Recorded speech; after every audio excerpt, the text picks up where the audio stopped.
Bienvenidos a Vértice Internacional, soy Rina Musali. Me da muchísimo gusto saber que me acompañan en este programa que lleva 10 años descifrando el mundo. El día de hoy nos preguntamos sobre lo que está pasando en América Latina.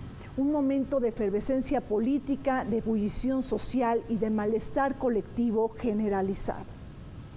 Nos preguntamos sobre la crisis política en Chile y en Ecuador, la crisis institucional en Perú, pero también el conflicto postelectoral en Bolivia, y todo esto sucede en medio de la celebración de las elecciones en Argentina y Uruguay. Les pido por favor que me acompañen.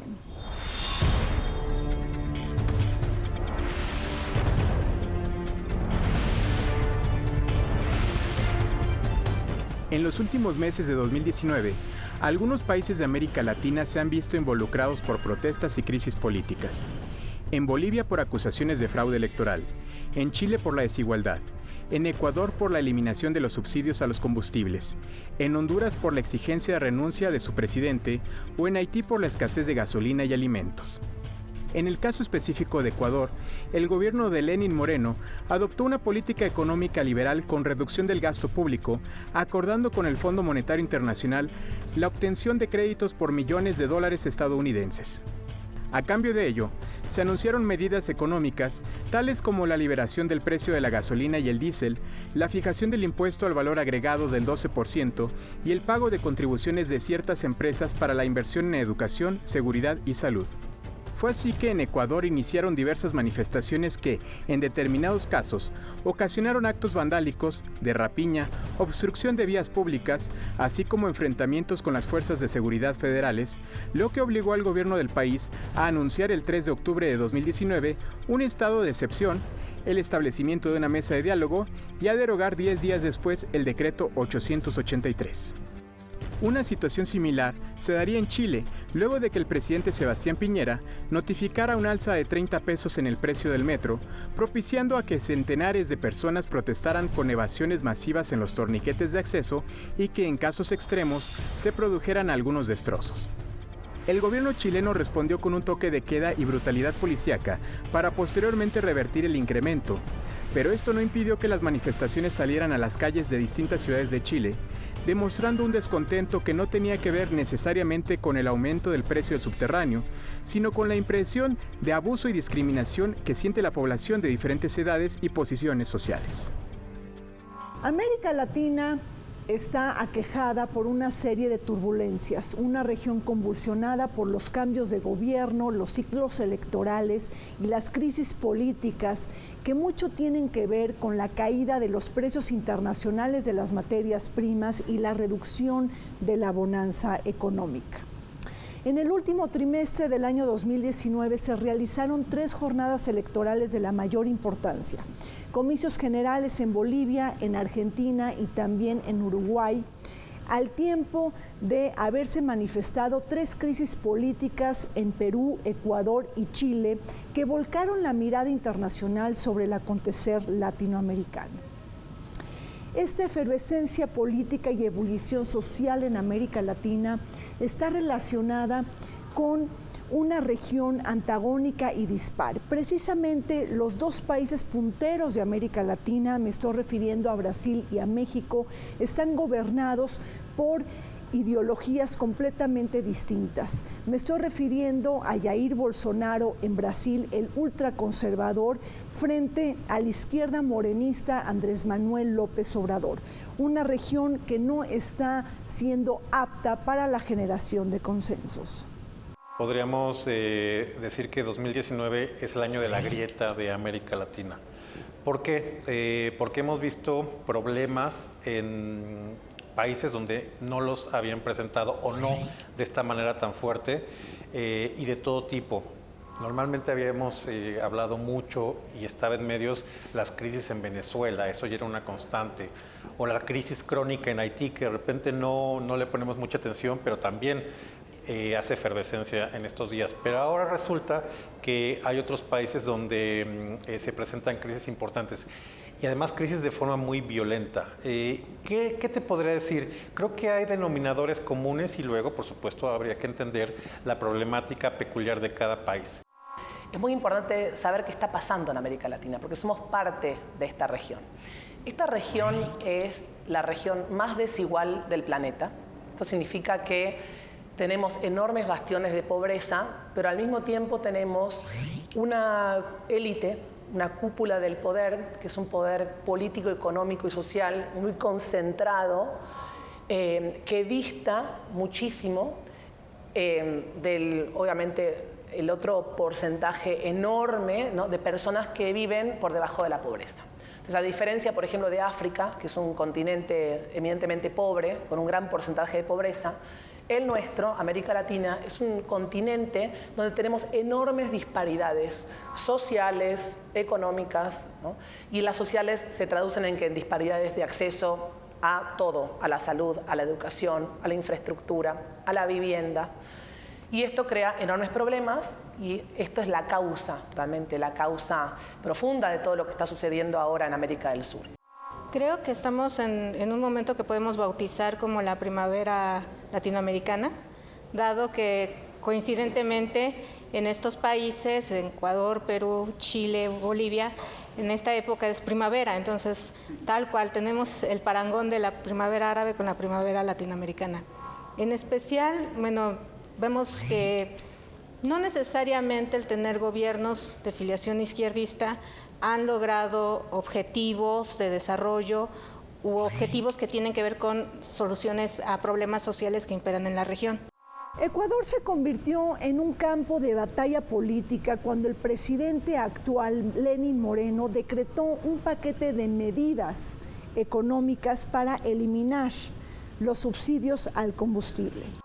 Un hecho que levantó tirria entre los ecuatorianos, quienes expresaron colectivamente mediante protestas, enfrentamientos, huelgas y manifestaciones de grupos indígenas, sindicatos y universitarios que terminaron por paralizar la producción de varios campos petroleros. Según una cifra del Ministerio de Energía, se dejaron de producir alrededor de 65,000 barriles de petróleo, siendo decretado el estado de excepción y el traslado de la sede del gobierno de Quito a Guayaquil, aunque ya se regresó a la capital. Pese a que Lenín Moreno derogó el gasolinazo, la situación luce delicada en este país que ha sufrido de una inestabilidad política crónica. La causa desencadenante de lo que sucedió en Ecuador fue la decisión del gobierno de aumentar un paquete de medidas de austeridad. ¿Sí? ¿Por qué? Porque el gobierno firmó un acuerdo con el FMI para recibir créditos por 4.200 millones de dólares. Entonces, al firmar este acuerdo con el FMI, ¿qué sucedió? El gobierno tiene que, obviamente, pedir algo a cambio a la sociedad civil. Este cambio que es, obviamente, un ajuste estructural. Entonces, esta decisión del Poder Ejecutivo, otra vez cito, qué importante que es una decisión de un Poder Ejecutivo para la política económica de ese país, ¿sí? Esta decisión fue la de estar en contra de unos subsidios a los combustibles, y esto sí afectó muchísimo a la población. Fue la gota que desencadenó todo esto que realmente rebasó el vaso. ¿Por qué? Porque durante 40 años en Ecuador la población tuvo el transporte subsidiado, ¿sí? Y en una sociedad muy desigual, donde las personas, ¿sí?, la mayoría de las personas se trasladan en transporte público, que de repente el boleto pase de un peso a 3, o sea, realmente sí afecta a su bolsillo, a su economía. Ahora, esto se trasladó también como repercusión, como consecuencia, en el aumento, obviamente, de las gasolinas y en el aumento también del transporte. Lenín Moreno tiene en efecto que tomar esta serie de decisiones que nunca van a ser populares, que tienen que ver puntualmente, que fue lo que detonó la crisis, con eliminar los subsidios a los combustibles. Y esto genera un conflicto que va a estar latente con dos grupos muy importantes en Ecuador y que normalmente suelen ser sectores que pueden desestabilizar el país, y son puntualmente los grupos indígenas y los sindicalistas. Entonces se dio, digamos, la combinación perfecta, ¿no?, para que cuando el presidente Moreno tiene que tomar esta decisión, pues no se hicieron esperar las protestas, ¿no? Y evidentemente creo que también otro componente que está aquí jugando es esta idea de que si Rafael Correa desde el exilio puede una vez más venir a salvar a la patria, ¿no? En el caso de Ecuador, aquí hay obviamente es un rompimiento entre antiguos aliados, entre Correa y obviamente Lenín Moreno. Digo, el mejor ejemplo en el que nos pudimos nosotros dar cuenta de que hay un rompimiento cuando formalmente expulsan a Julian Assange de la embajada ecuatoriana en Londres. Ese es el primer indicio de hay un rompimiento como tal con el anterior régimen. Pero también era una señal de hay que ver qué otras consecuencias va a tener este rompimiento. Durante el régimen de Correa, de hecho, se le acusa de que mucho del gasto que se destinó, se supone para gasto social, no necesariamente fue bien distribuido. Esto fue lo que ocasionó la gran deuda para el Estado ecuatoriano. Se supone que esa es la excusa que tiene Lenín Moreno para ahora volver a plantear, bueno, cómo van a ser los ingresos, cómo va a ser la nueva política fiscal. Para que esto funcione como tal, pues hay que dar un viraje totalmente de 180 grados. ¿Qué es esto? Si existía un subsidio para los combustibles, no, hay que darle vuelta atrás porque ahí estamos beneficiando un sector que no necesariamente es productivo. Fue durante los últimos 10 años, bajo el liderazgo del expresidente de Ecuador, Rafael Correa, que se atestiguó una enorme época de bonanza económica vinculada a los altos precios internacionales de las materias primas. Un diseño que acreditó políticamente Hugo Chávez cuando creó el grupo geopolítico de los países de la Alianza Bolivariana, comandados por Caracas y beneficiados por la diplomacia del oro negro, que habilitaron los subsidios y numerosos programas sociales en Ecuador, Bolivia, Nicaragua y muchos otros países del Caribe para darle centralidad política a las clases medias y a las poblaciones marginadas del desarrollo económico. Con el giro de los precios internacionales de los commodities hacia la baja, la disminución de la demanda china y las perspectivas de un menor crecimiento económico a nivel internacional, la escena política ecuatoriana se descompuso ante la necesidad de pactar con el Fondo Monetario Internacional y aceptar sus condicionantes en aras de instrumentar férreas reformas para reducir el gasto público. Pero en realidad lo que se está haciendo es dar casi bandazos, perdón por utilizar el término, a lo mejor algunos economistas me lo van a criticar, pero digamos son bandazos a diestra y siniestra para tratar de solucionar el tema de hay una falta de disciplina fiscal en el propio Estado. O sea, no puede salir a decir que a los que son empleados públicos les van a reducir sus vacaciones de 30 días a 15. Cuando en realidad aquí estás atentando con un derecho laboral. O en otras de las medidas que se les va a pedir a los empleados públicos es que cedan un día de salario para el gasto del Estado. Son medidas que van, repito, en contra de derechos laborales básicos. La causa más profunda es la enorme desigualdad que existe en Ecuador.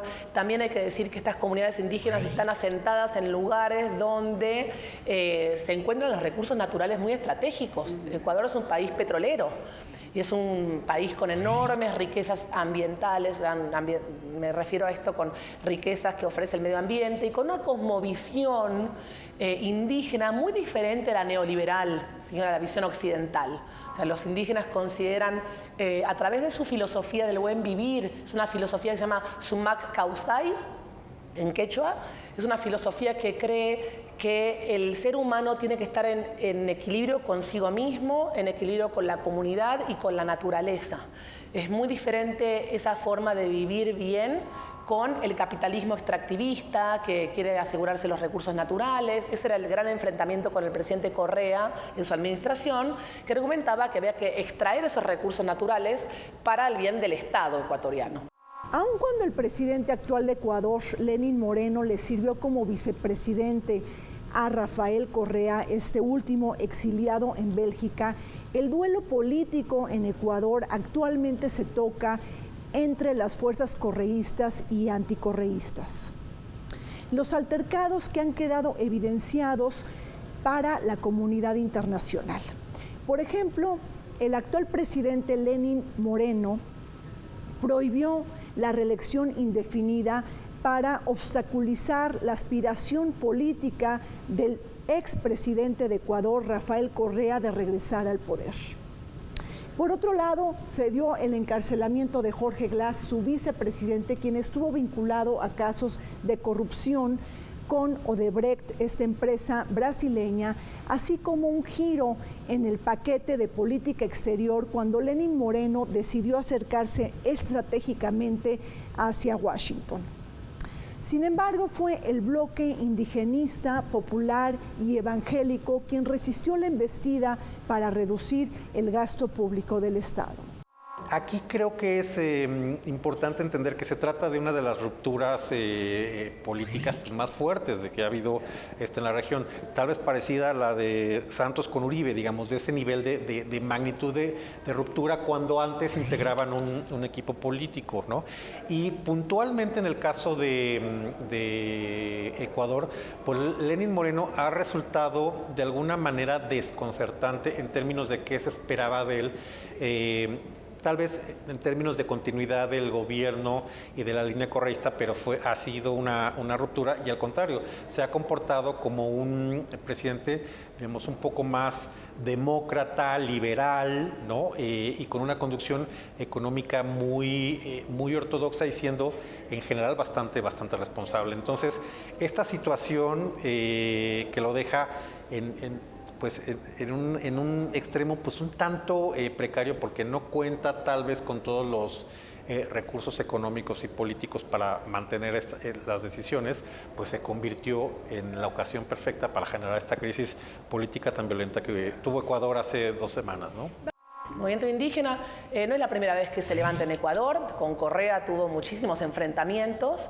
Estas comunidades, ¿cómo respondieron? Bueno, con marchas, caminatas larguísimas de sus comunidades hacia la capital, hacia Quito. Y fue tal la presión sobre el poder político que el gobierno de Lenín Moreno decidió trasladar la sede de su gobierno a Guayaquil, a otra ciudad.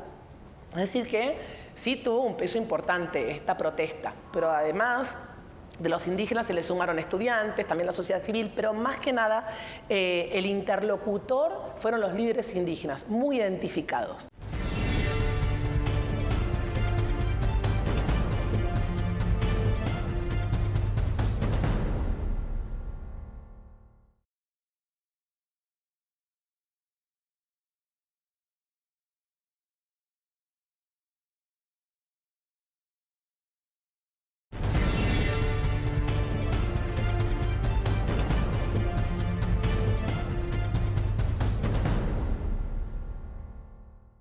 Chile está viviendo momentos oscuros y delicados, los peores disturbios desatados desde el fin de la dictadura militar de Augusto Pinochet.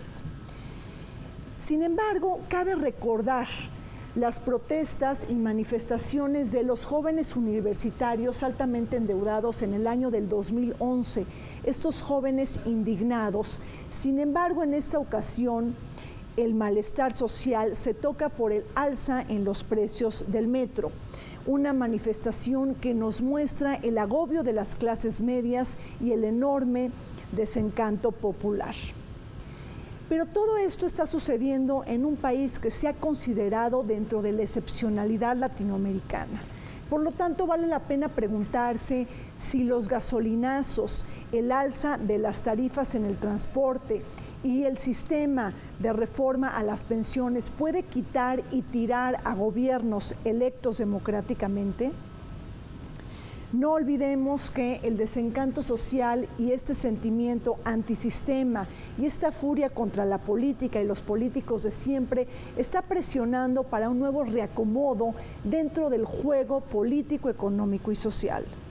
En Chile, yo creo que vamos a observar la gran lección para América Latina en cuanto a seguir las reglas del Fondo Monetario Internacional. porque recordemos, cuando asume el poder Pinochet con este golpe de Estado, para lograr el apoyo de Estados Unidos, acata las instrucciones del Fondo Monetario Internacional y en especial de lo que denominaron en su momento los Chicago Boys. Entonces, se sujetó a todas estas peticiones en cuanto a reformas económicas, las aplicaron al pie de la letra, pero lo que se observa en la calle es que pues el nivel de ingresos es totalmente dispar. Lo primero que hay que especificar es que, a diferencia de lo que ocurrió en Ecuador, que fue una decisión de gobierno, algo que creo que no está del todo socializado es que en el caso de Chile, el presidente Piñera no fue el que dijo vamos a incrementar el transporte en 30 pesos chilenos, 5 centavos de dólar en Santiago. Es una comisión, un comité de externos que no dependen de la voluntad del presidente, y el presidente tampoco lo puede parar porque no está facultado para eso. Entonces lo que hizo fue promover una serie de medidas para que esa decisión que tomó un comité independiente de expertos, que por ley tiene que hacer, ajustar las tarifas, no entre en vigor. Esto de alguna manera detona pues una serie de problemas que se estaban incubando en Chile. Es uno de los países más desiguales de la región más desigual del planeta. Entonces sí es un caso que debemos analizar de manera muy profunda. Chile es uno de los países en la región más estables económicamente. Es un país que ha tenido un gran crecimiento económico, es un país con grandes riquezas, pero al mismo tiempo un país con enormes desigualdades, sobre todo desigualdades sociales profundas. Y también es muy ilustrativo que el presidente sea un multimillonario, ¿sí? Es un multimillonario. O sea, ahí vemos la desigualdad en su máxima expresión. El alto costo de vida, el endeudamiento de los jóvenes universitarios, la precariedad del empleo y las enormes diferencias de ingresos. Por ejemplo, los salarios de la élite política son 33 veces más altos que el salario mínimo. Están tejiendo un profundo cóctel de descontento social dirigido en contra del presidente conservador Sebastián Piñera. Aquella figura que tipificó como guerra lo sucedido en Chile ante el estado de emergencia y el toque de queda proclamado en todo el país durante los últimos días. Una declaración equivocada e irresponsable que alienta la extrema polarización de un país que necesita urgentemente del diálogo para concertar entre intereses dispares. ¿Será este capítulo de rebelión y desobediencia civil una especie de versión de los chalecos amarillos de Francia? Las fallas están a la vista. El país mantiene un sistema educativo de los más caros del mundo, un sistema de pensiones en crisis y condiciones altamente deterioradas en materia de salud pública. Ante la gravedad de la situación, el presidente se vio obligado a recular, pedir perdón y elevar el salario mínimo.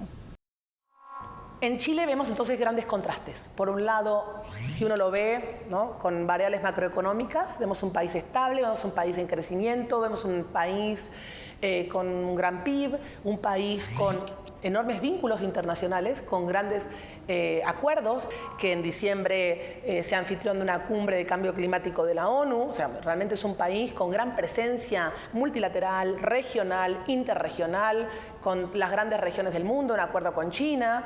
Entonces, a nivel económico, comercial, es un país punta de lanza, realmente, ubicado geográficamente de una manera muy estratégica en su vínculo con Asia, también con América Latina y con un fuerte vínculo con Estados Unidos, ¿no?, a pesar de su situación geográfica en el sur, sí, geográfico y en el sur global. Entonces, a simple vista es un país rico, es un país poderoso, ¿sí? Ahora, este paraíso tiene espinas, tiene grandes desigualdades que me gustaría subrayar. Yo puedo subrayar 7 grandes desigualdades.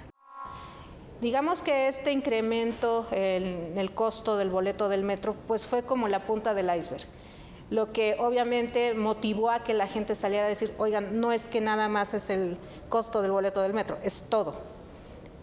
Cabe mencionar, por ejemplo, que la educación en Chile no es gratuita.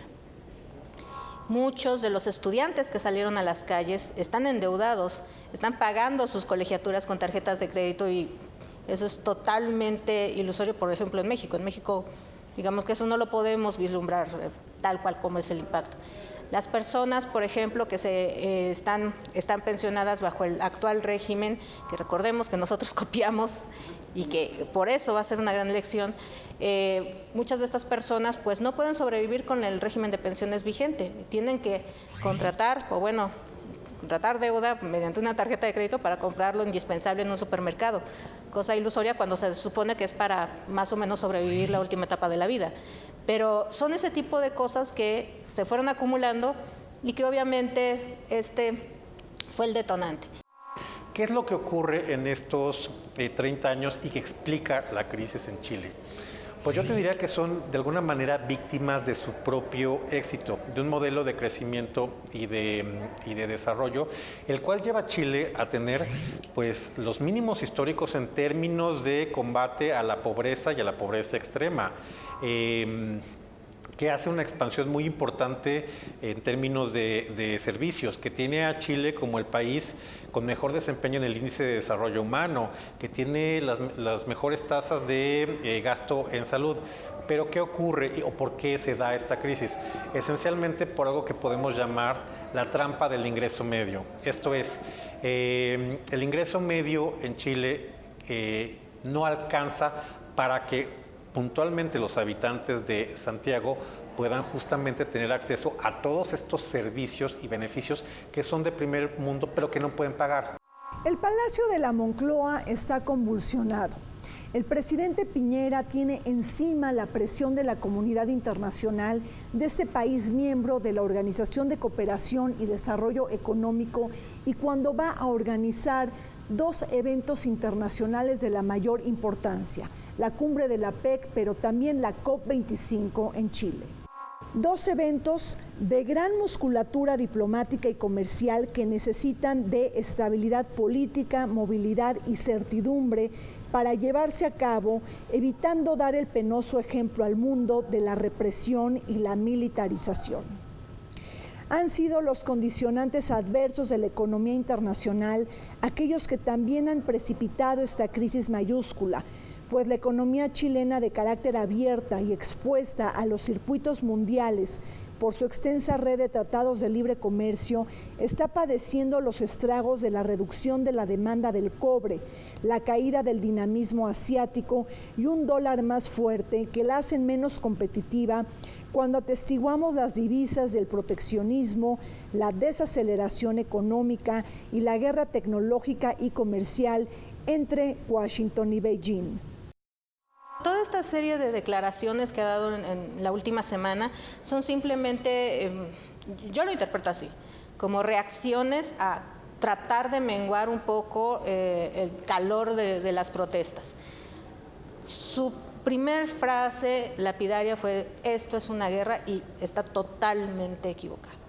Al decir eso de que estaban en guerra, obviamente el pueblo se le va encima y lo único que quiere hacer con todas las declaraciones que vinieron posteriormente fue aplacarlos, pero decirles: ¿saben qué? Ya no voy a subir el boleto del metro, ¿saben qué? Va a haber un incremento del salario mínimo. Sí, pero son medidas casi como para calmar a la gente. No hay un programa estructural, no hay una propuesta como tal de cambiar el modelo económico del país. Claro, eso es lo que molesta más. Chile trae una grieta social y sobre todo política que está incubada desde la dictadura militar. ¿Qué es lo que ocurrió durante los primeros gobiernos de la Concertación?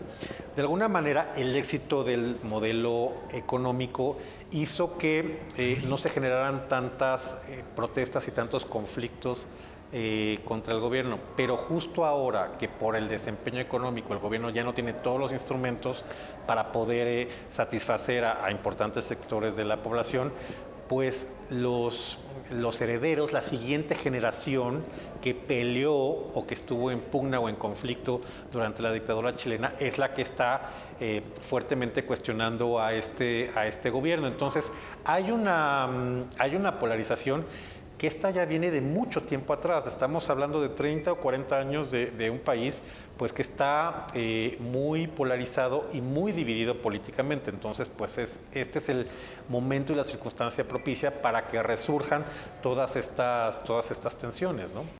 Frente a los cambios políticos y comicios en América Latina, en América Latina se pueden modificar sustancialmente las alianzas geopolíticas.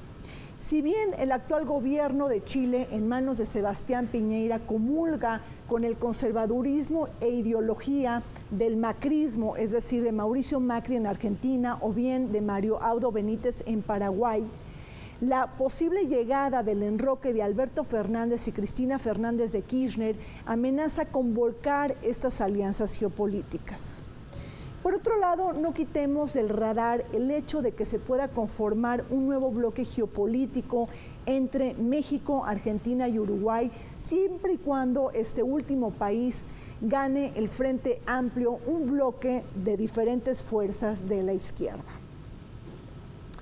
Por último, todo indica que habrá nuevos aires políticos en la región, una bocanada de aire fresco con cambios políticos de la mayor importancia. Inclusive, aunque Evo Morales se declaró victorioso de la contienda electoral en Bolivia, el conflicto postelectoral en este país hará que Bolivia ya no sea la misma. Es una región donde el presidencialismo es muy fuerte, entonces quien ocupa la silla presidencial tiene un papel muy importante hacia adentro, pero también hacia afuera en su política exterior, en el vínculo con otros gobernantes y en el vínculo con Estados Unidos. Si un gobernante es de izquierda o de derecha, eso va a transformar también el vínculo y la integración o desintegración regional y el vínculo con Estados Unidos. Entonces es un futuro un poco incierto, no sabemos bien si ahora va a haber otra marea, ¿no? Rosa, ¿no? Ahora con Evo Morales, si se perpetúa en el poder, aumenta un poco un tinte, ¿no? de socialismo en la región. Hay que ver qué va a pasar con Uruguay, con las elecciones, si el Frente Amplio después de 15 años va a perder las elecciones o no. También tenemos que pensar algo muy estructural. ¿Qué va a pasar con las desigualdades en América Latina? Creo que tenemos que empezar a ver las causas profundas de lo que nos sucede. Si bien lo que observábamos en 2018 y 2019 era un cambio de regímenes en algunas de las naciones latinoamericanas, lo que se observa es que muchos de los reclamos sociales nunca han sido como tal solucionados, porque la clase política en todos estos países siempre se ha visto distante del contacto ciudadano. Entonces yo creo que esa es una de las cosas que prevalecen en la región.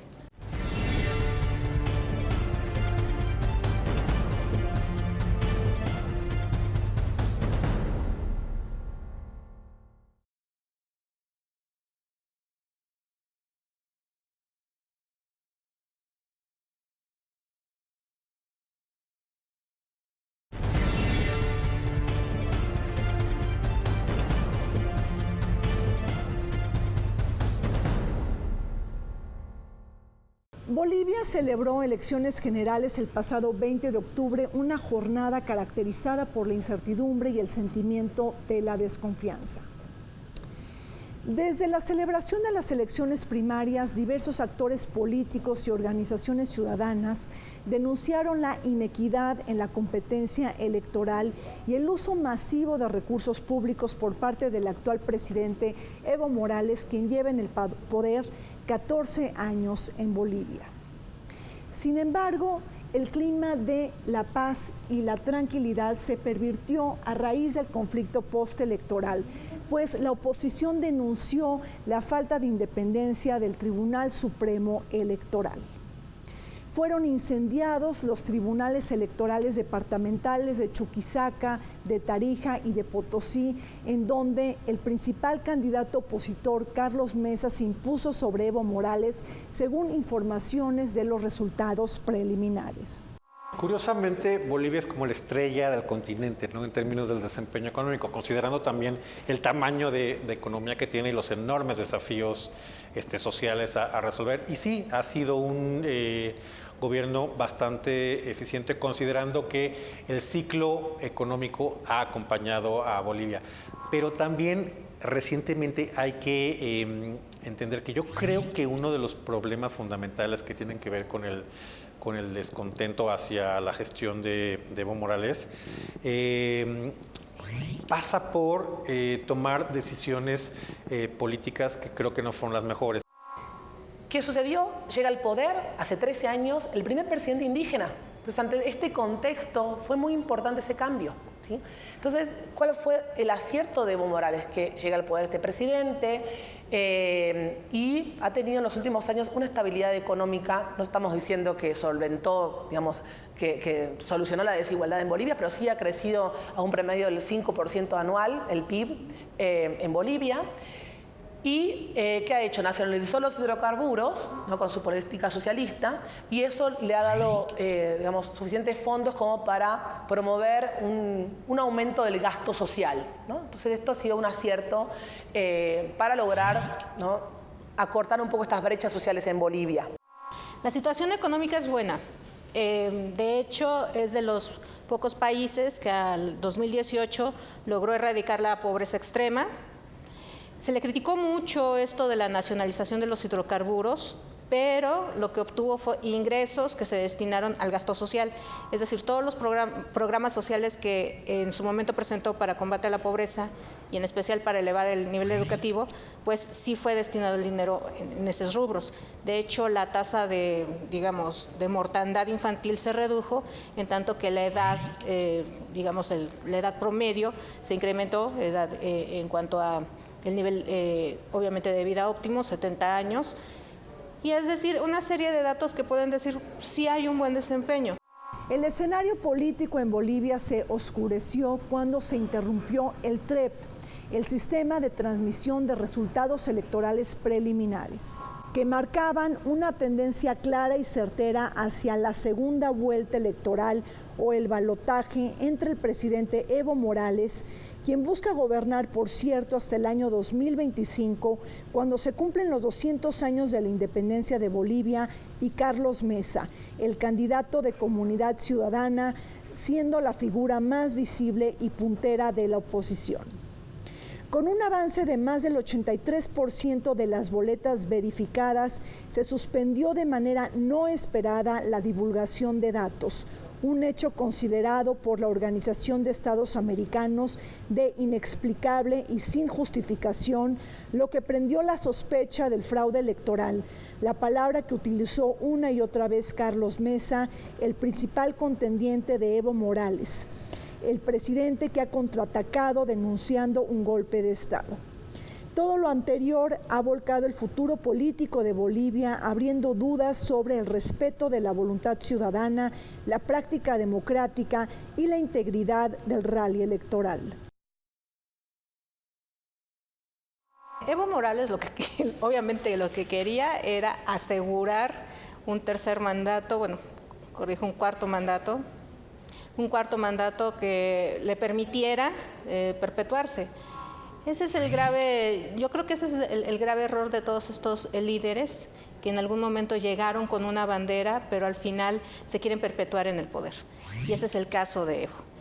A las 6 de la tarde parecía que había un margen muy corto entre Evo Morales y Mesa. Ese 10% no lo cubría Evo Morales. A las 8 de la noche se para el recuento, misteriosamente, y se retoma al día siguiente. Ahí la oposición entonces empezó a sospechar que había un fraude electoral. Entonces tienen una llamita de esperanza la oposición y comienzan las protestas. Al día siguiente se declara que el ganador es Evo Morales.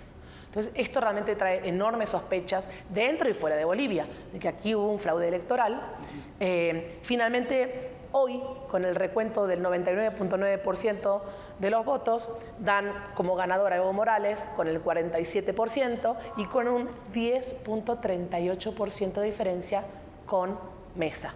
Entonces, es muy sospechoso porque tiene que obtener más del 10% y obtuvo 10.38%. Entonces, ahí hay un margen muy pequeño. Esto nos hace recordar a la elección de Andrés Manuel López Obrador en 2006 con esos 200.000 votos. Cuando el margen es muy pequeño, hay mucha sospecha de fraude, ¿sí? Creo que si bien hay un buen desempeño en general económico de Bolivia, también había un hartazgo por esta decisión claramente autoritaria de Evo Morales de buscar una tercera reelección y por ignorar algunos de sus compromisos y de las bases más importantes que tiene. En un momento del despertar latinoamericano, cabe preguntarse sobre la situación económica y del bolsillo en Bolivia. A diferencia de Chile, Perú, México, Brasil y Argentina, los bolivianos han disfrutado de un crecimiento constante e ininterrumpido del 5% en la última década. Evo Morales ha tenido éxito en haber reducido la pobreza, la caída del 51 al 38%, así como la disminución de la desigualdad y desempleo. Sin embargo, su proyecto hegemónico de poder de prolongar su estancia le restaron fuertes índices de popularidad. No olvidemos que él mismo promovió el referéndum vinculante del 21 de febrero del 2016, mismo que procedió a desconocer, pues sus resultados no le favorecían. Un año después, el Tribunal Constitucional falló a su favor cuando reconoció la preeminencia del Pacto de San José sobre su constitución, la premisa que reconoce el derecho de cualquier político a ser electo. Evo Morales llegó al poder y tuvo luego otras 3 reelecciones. Es decir, que aquí el descontento es por un tema político electoral muy puntual, ¿sí? En 2016 hubo un referéndum para que la población votara a favor de la reelección de Evo Morales o no. ¿Por qué a favor de la reelección? Porque la Constitución que él reformó solamente permitía una reelección, ¿sí? Entonces ahora ya iría por la tercera reelección para un 4º mandato. Entonces aquí el referéndum se abrió para darle legitimidad al presidente para poderse reelegir. Oh sorpresa, ¿no? El referéndum, un 21 de febrero, por eso se llama 21F, ¿sí? Dio como resultado el no. La sociedad civil dijo, no queremos que Evo se reelija. También la causa ya la acabo de explicar, por un montón de descontento, un montón de cuestiones en contra de Evo Morales. ¿Qué sucedió? 2018, el Tribunal Electoral da como resultado, o sea, habilita a Evo Morales para las elecciones. O sea, argumentando que si Evo Morales no se presenta a las elecciones, esto atentaría contra sus derechos humanos. Es así que aparece como candidato de nueva cuenta en estas elecciones del 20 de octubre. Ayer se dio una conferencia de prensa el 24 de octubre donde formalmente dijo que ganó la primera vuelta y que no era necesaria una segunda vuelta, cuando el propio sistema electoral así lo prevé. Hay una diferencia, sí, pero también hay otro tipo de situaciones que se presentaron. Dentro de sus propios partidarios hay molestia porque obviamente no están de acuerdo con la forma en cómo él manipuló las instituciones para poder lograr esta elección. En tanto que a nivel internacional, pues sí hay un serio enfoque en cuanto a que esta intención de perpetuarse no es necesariamente del todo democrática. Perú es otra de las piezas del rompecabezas latinoamericano que luce acongojado debido a la generación de una crisis institucional entre el actual presidente Martín Vizcarra y el Congreso. Este último órgano dominado por fuerza popular en manos del fujimorismo, aun cuando Keiko Fujimori, su lideresa, se encuentra en prisión preventiva. En la antesala de este hecho se asienta la renuncia de Pedro Pablo Kuczynski en Perú, el presidente que estuvo vinculado a actos relacionados con la corrupción de Odebrecht. Ello obligó a su vicepresidente Martín Vizcarra a gobernar el país. Sin embargo, el punto del ácido estuvo en la renovación de magistrados del Tribunal Constitucional, un hecho que obligó al presidente a disolver el Congreso y a convocar a elecciones anticipadas y adelantadas para el 26 de enero del año 2020. Si bien el actual presidente de Perú cuenta con un respaldo popular con las fuerzas de la Policía Nacional y el Ejército, no olvidemos que carece de respaldo en la bancada parlamentaria. No hay que olvidar que los últimos 4 presidentes peruanos han sido vinculados o están encarcelados por motivos de corrupción, específicamente por el caso Odebrecht y los tentáculos en Perú. Y en el extremo, Pedro Pablo Kuczynski, que además se suicidó por ese motivo, cuando lo fueron a buscar, Ollanta Humala y Alejandro Toledo. O sea, 4 expresidentes peruanos que están involucrados en esa circunstancia, lo cual habla de una enorme corrupción en Perú y del hartazgo que hay y de la imposibilidad de alguna manera para evitar que estos actos de corrupción se generen. Es que esto deriva, bueno, esto tiene también su origen en el pleito familiar de los Fujimori. Keiji Fujimori, que también es uno de los hijos de Alberto Fujimori, pues entra en conflicto con su hermana Keiko, y entonces uno está a favor de que a su padre se le aplique como tal un juicio, que se le pueda encarcelar, etcétera, es decir, todo lo que tiene que ver con un procedimiento de acuerdo a los delitos que cometió. Y claro que otro, pues bueno, está en contraposición, porque obviamente tienen un partido político que controla el Congreso. Entonces entran en conflicto ambos, y el punto fue que en este conflicto de intereses que hay entre estos dos hermanos, pues obviamente se ventila en los medios de comunicación que muchos de los partidarios de la familia Fujimori, que son parte de su partido político, pues obtienen un escaño, pero porque dan dinero al partido.